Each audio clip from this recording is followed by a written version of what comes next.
What's up, man? It's your boy Alvin again today, man. Y'all know what's going on, man. Listen, we're back here with part 2. Told y'all get part 2 again today. You know what I'm saying? Just got done eating, man. Hitting that stop button.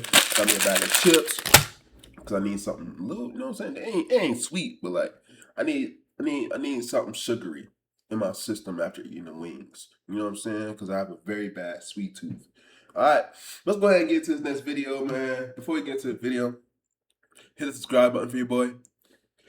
My name's Villain. I react to crime videos, and I'm a little insane in the brain, but you is too because you watching this with me. But if you do any of these crimes, do not be on here watching my video because I don't need y'all to be over here doing these type of things and getting new ideas in real life. All right, let's go and get to this video, man. Part 2. You know what I'm saying? And we finna head over here, man. Let go. Hey. Sorry, my bad. Hey, I'm right here. Okay, come back here. What? You under the covers. Let me see your hands. What's up? Hey, what? There's somebody under the blanket there. You under the covers. Let me see your hands. Let me see your hands. It's not a guy. But you see it's not a guy. Okay. Right. Mind coming with us, ma'am? You're looking for a guy. Okay. No, she's fine. You're looking for a Jew.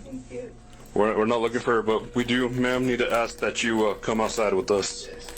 Clearly, Bugsy isn't the person they're looking for, but she would turn out to be extremely useful to the case down the line. She's been staying at the house recently, so the cops keep her around thinking she might have seen something Ian didn't. The officer then clears the rest of the house and finds it to be totally empty. In the meantime, the officer outside catches Perry up on everything that's been going on at the house lately and what they plan to do in the search. So you're referring to this Thomas girl, aren't you? Yes. Yeah. Thomas has gotten himself into some pretty heavy at this point, so.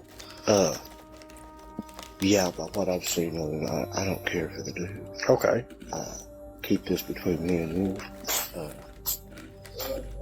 you. I'm here trying to make shit right, and I apologize for my son, you know what? Well, it happens. What's up? Okay. Not a dude. Okay. Yeah, obviously not the guy we're looking for, so. Mr. Whalen? Yes. So they're fine where they are right now, but what it's sounding like is the investigators are wanting to do the entire property covered in the search warrant. So What does that mean? well, meaning the car's gonna have to stay here.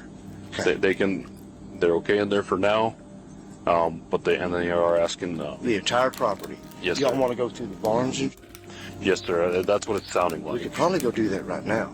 The Well, well house is locked up and the barn's unlocked.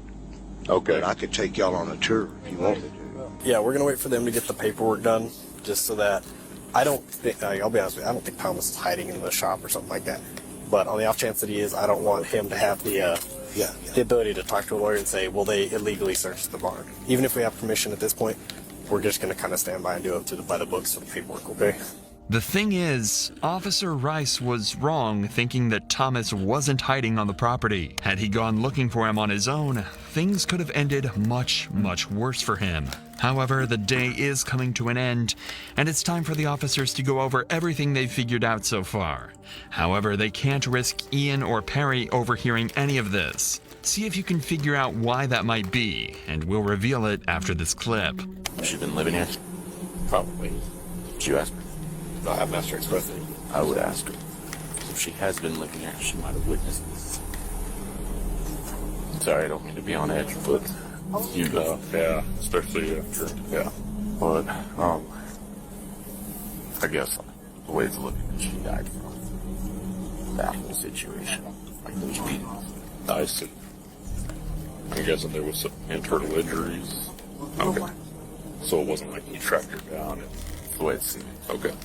The officers are clearly trying as hard as they can to conceal the exact details of the case from Ian and Perry. That's because detectives plan to interview them later, so the less information that gets put into their heads, the better. This is usually for two main reasons. If they're guilty of something, this stops them from changing their answers to hide evidence based on what they know. Or if they're just a witness, it stops them from giving answers based on what they heard from the cops rather than what they actually saw, protecting their credibility in court. It should be made clear that this isn't the first time that cops have been dispatched to Ian's house. And in fact, multiple criminals had been arrested here before, though never Ian himself. He just seems to hang around with the wrong people. Let me tell Ian. Okay. I'm gonna Hey, say listen, they're expanding the search to the whole property. We cannot take the car. Okay. So the thing is with it, Ian, is you guys physically yourselves are not being detained. Okay. Any other than I guess today, any other issues going on? No. Okay. That's good, I guess. Fortunately, no. Yeah. Got a nice place. You gotta be more selective about who comes out. Yes, dude, honestly, when I lived out in the county, if I had friends over and they brought somebody I didn't know, I would straight up tell them back, guys, I'm cool with all y'all. So, but him, I don't know him. He said, and if I don't know him, he doesn't need to be here. If you haven't noticed, the longer this goes on for, the more uncomfortable Ian seems to get. And as that continues, the cops start to get more suspicious too. After having multiple criminals caught and arrested on his property, you'd think he'd start to be more careful about who comes over. That's what made the cops suspicious here. If he's been hanging around so many criminals, he might feel obligated to cover up for them. That's the main thing on the officer's mind when he decides to bring Ian to the interview room, but they actually decide to wait before questioning him. They have a fairly large number of witnesses for the case, so they want to get as much information from the others first before talking to the riskiest of the group. Ideally, they'll get information that could help catch Ian in a lie and force him into telling the truth. So they start by questioning his father, Perry, the owner of the property. Too many people coming and going. I'm getting sick of it. So you were in your room. They had been there a couple of days. You heard her getting slapped. You knew she was getting slapped by the way she was sounding. You peeked out. Ian was telling her, hey, y'all need to calm, quit, or whatever he said. The girl outside, this Elizabeth chick, and some other guy gave the girl that was being slapped after she said, y'all need to help me. But that, apparently, this is two different women. See, I thought the girl that got beat up was not this girl. You know, I don't know. I'll stay back in my room. But you saw a woman getting beat. Yeah, but I didn't think it was her. She was already in Carlsbad, right? Is it time for She just barely got in Carlsbad, probably Friday. It seems that Perry absolutely heard Thomas attacking at least one woman, but wasn't able to confirm who it was. He backs up Ian's propensity to let anyone and everyone over to the house and tells the cops that it was bound to end up badly eventually. If Perry can identify the girl that he saw Thomas hitting though, it could be a massive help for the cops, as it would mean all the evidence lines up and they can begin their search for him immediately. Suppose we just got you got the faces mixed up? Because you don't seem sure, but you knew it was women. I thought there's two.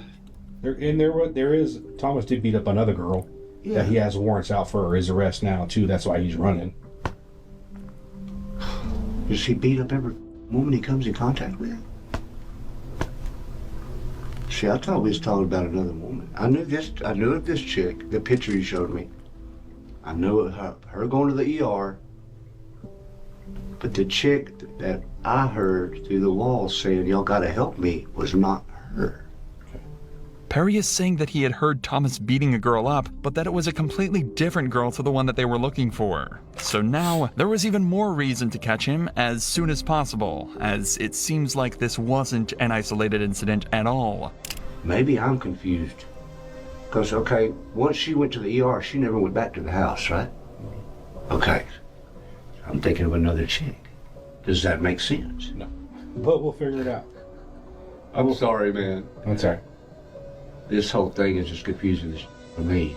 I need to be more involved, I know, with who comes and goes, but, you know, he thinks he's grown. hell yeah! Hey. Hey. Hell yeah, you need to be more involved. Fuck you talking about?